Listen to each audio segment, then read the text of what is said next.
Olá, turma! Sejam muito bem-vindos à nossa aula, para nossa primeira aula de Química, e hoje nós vamos falar sobre as transformações químicas. Bom, a primeira coisa que a gente tem que entender é que as transformações químicas elas podem ser representadas por meio da língua portuguesa ou por uma linguagem própria específica da química. Por exemplo, eu posso dizer que o gás de cozinha está entrando em contato com o ar oxigênio e ele está ocorrendo a transformação química, produzindo então gás carbônico e água. Ou também eu posso representar dessa maneira, C4H10 mais O2, a flechinha que indica a transformação, CO2 mais H2O. Desta maneira aqui, ó, certo? Então, aqui eu trouxe um cooktop, né, com a reação de combustão do gás de cozinha e aqui representando esta mesma reação em notação química. Então, com símbolos químicos, né? Então, o gás de cozinha ele é o gás butano, C4H10, o gás oxigênio é O2, o gás carbônico CO2 e a água H2O. Vale lembrar aqui que eu sei que a mistura de duas substâncias quando nós temos o mais, né, ó, separando então as substâncias desta maneira. E aí, em uma reação química, o que antecede a transformação química nós chamamos de reagente, que é o azul aqui, ó. Então, esses são os reagentes. Após a transformação química, após a seta, nós chamamos de produto, que é então este laranja aqui. Então, esta é uma maneira de nós representarmos a transformação química ali, tá? Bom, nós também temos algumas notações das reações que são importantes que nós lembramos delas. Por exemplo, como eu falei, a seta ela vai indicar um sentido, ação ou progresso da reação química. Quando nós tivermos uma seta que vai e volta, significa que, ao mesmo tempo que está acontecendo a reação no sentido direto, está ocorrendo a reação química no sentido inverso. E aí nós temos um estado de equilíbrio químico. Nós temos as reações ocorrendo em ambos os sentidos e vão chegar no equilíbrio químico, tá? Em ambos os sentidos.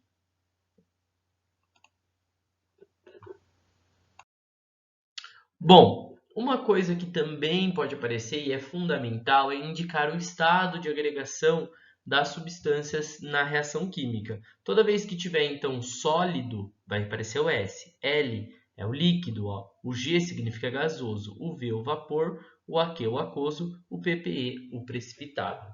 Tá, pessoal? Bom, pode aparecer também um triângulo em cima da reação, e aí vai significar para nós uma reação que vai acontecer por meio de um aquecimento, por meio do fogo. Se aparecer um I, uma reação que vai acontecer por meio de uma corrente elétrica, tá?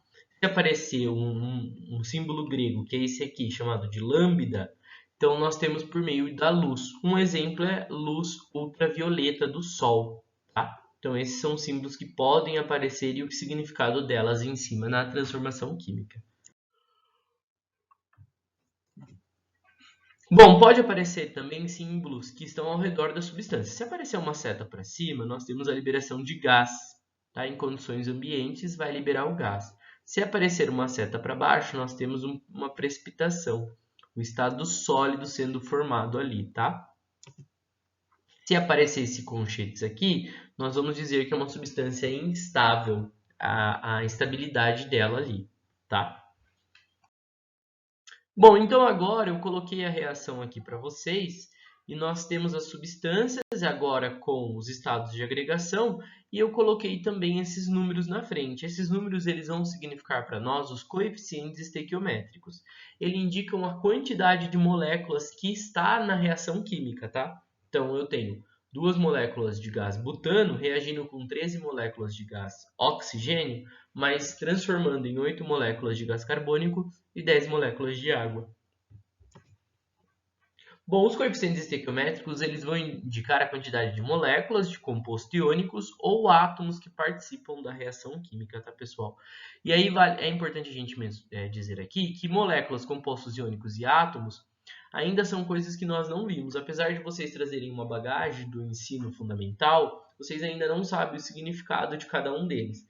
Então, para isso, a gente vai compreender melhor o que são átomos, para depois a gente avançar nesses conteúdos. Então, a gente vai entender o que são átomos. Então, o que é o átomo, né? Afinal, o que é o átomo? Então, a palavra átomo, ela surgiu pela primeira vez na Grécia Antiga, com alguns filósofos ali. Dentre eles, nós temos, então, filósofos como Aristóteles e também Demócrito, Leucipo e Epicuro, que, a partir da pergunta do que a matéria é constituída, eles começaram a formar hipóteses a partir disso. Então, a primeira hipótese que a gente vai conversar é sobre a matéria descontínua, ou seja, para Demócrito, Leucipo e Epicuro, a matéria ela possui um espaço entre elas, tá? Então, na verdade, nós tínhamos aqui, ó, que se eu pegasse a matéria, haveria um espaço entre elas. Então, eu posso ter aqui, ó, que é um espaço entre a matéria. Por isso, descontínua, tá, pessoal? Essa é a ideia que nós temos ali.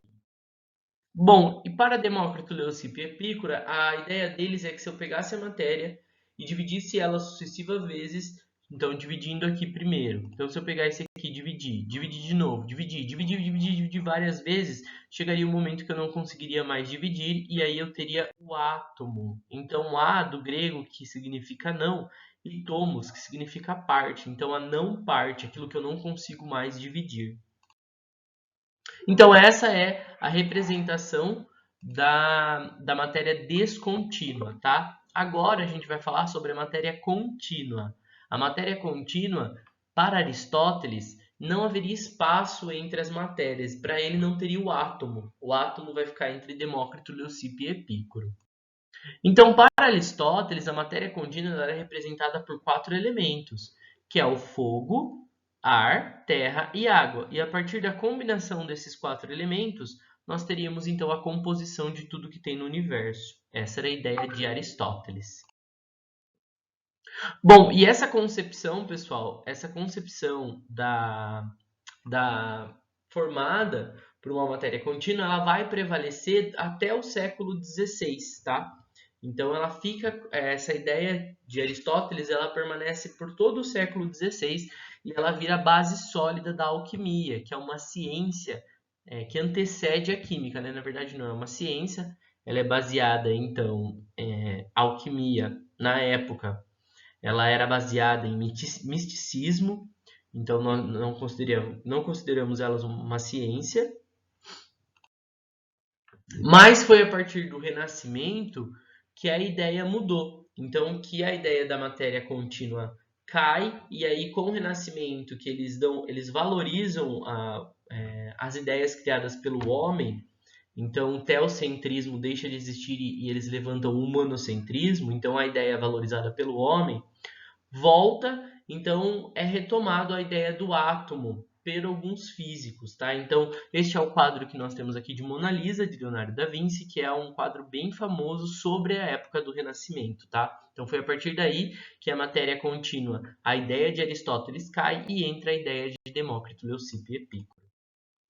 Então, alguns físicos bem famosos, como Newton, né, que eu tenho aqui, e o próprio Galileu, esses dois, eles retomam a ideia do átomo e aí eles voltam a pensar sobre o atomismo. Então, eles voltam a ter essa ideia sobre o modelo atômico.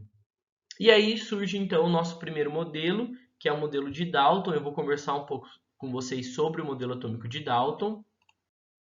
Então, o John Dalton ele nasceu em 1766 e morreu em 1844, e foi em 1803 que ele retoma a ideia de Demócrito, Leucipo e Epicuro, trabalhando gases, e ele então vai enunciar o primeiro modelo atômico, tá, pessoal? Só que antes da gente chegar no primeiro modelo atômico de Dalton, a gente tem que voltar um pouco na história. A gente tem que sair de 1803, quando Dalton ele publica, até chegar em 1775. Tá? Em 1775 foi onde surge a Lei de Conservação das Massas com o Antônio Laurent Lavoisier, que é o Lavoisier, ele é famoso, ele é considerado o pai da química moderna. E o Lavoisier, ele vai trabalhar com reações químicas e vai enunciar a Lei de Conservação das Massas. Então ele vai ali trazer essa lei. que nada mais é do que em uma reação feita em um recipiente fechado, a soma das massas do reagente é igual à soma das massas dos produtos. Então, Lavoisier chegou à conclusão de que se eu tivesse colocado no meu reagente 10 gramas, o produto também seria 10 gramas. Então, eu tenho a conservação das massas. A frase bem famosa dele é que na natureza nada se cria ou nada se perde, tudo se transforma. Essa frase é bem famosa de Lavoisier, tá? Então, foi aí que ele enunciou. Já então, depois nós temos Joseph Louis Proust, que estudou as substâncias, a decomposição dela e enunciou a lei das proporções definidas. Então, na natureza tem que seguir uma certa proporção. E aí nós temos um exemplo do bolo. Então, eu preciso seguir uma receita. Se eu quiser fazer um bolo maior, eu preciso seguir uma receita. Não posso simplesmente jogar qualquer coisa ali. Eu preciso seguir a receita do bolo. É exatamente isso que Proust diz. Ele fala sobre as proporções entre os reagentes, tá? Bom, e aí nós chegamos em 1808, quando Dalton enuncia o seu primeiro modelo. Então, ele vai falar sobre o átomo, o primeiro modelo atômico. Então, cada elemento químico é constituído por um átomo diferente. Então, para Dalton, enxofre era um átomo, carbono era outro átomo. Para eles, os átomos eram esféricos, indivisíveis e maciços. Os átomos não podiam ser criados e nem destruídos. Isso é muito importante, então, para a gente lembrar. Átomos de um mesmo elemento químico têm o mesmo peso atômico. Isso é bastante importante porque foi a partir de Dalton que a massa do átomo é enunciada pela primeira vez. E aí a gente chama de massa atômica. Antes ele chamava de peso atômico, mas com o passar do tempo virou massa atômica. E a massa atômica, a partir de Lavoisier, Proust e Dalton, ele enuncia as leis ponderais. Elas são muito importantes, né?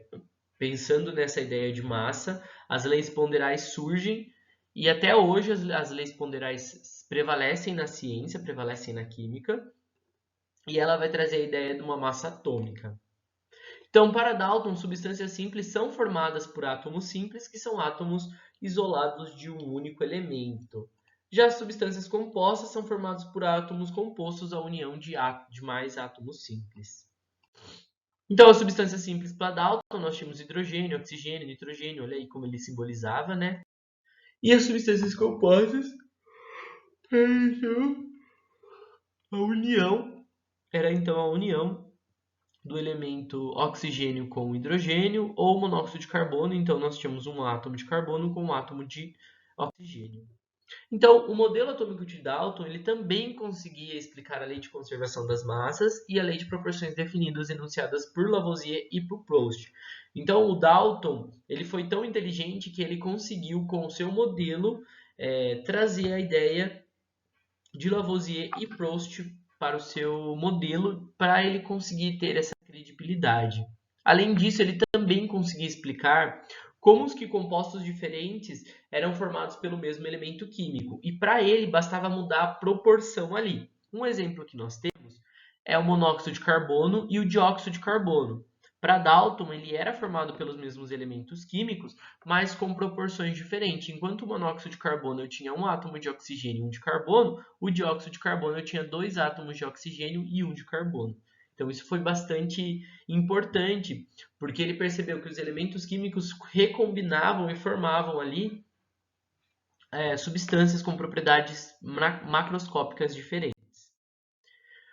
Bom, e aí, pessoal, nós temos que lembrar que essa ideia do Dalton, o modelo atômico, ele foi muito criticado na época, isto porque não tinha evidências científicas experimentais por meio de cálculos matemáticos do modelo atômico de Dalton, tá? Então ficou num suspeito.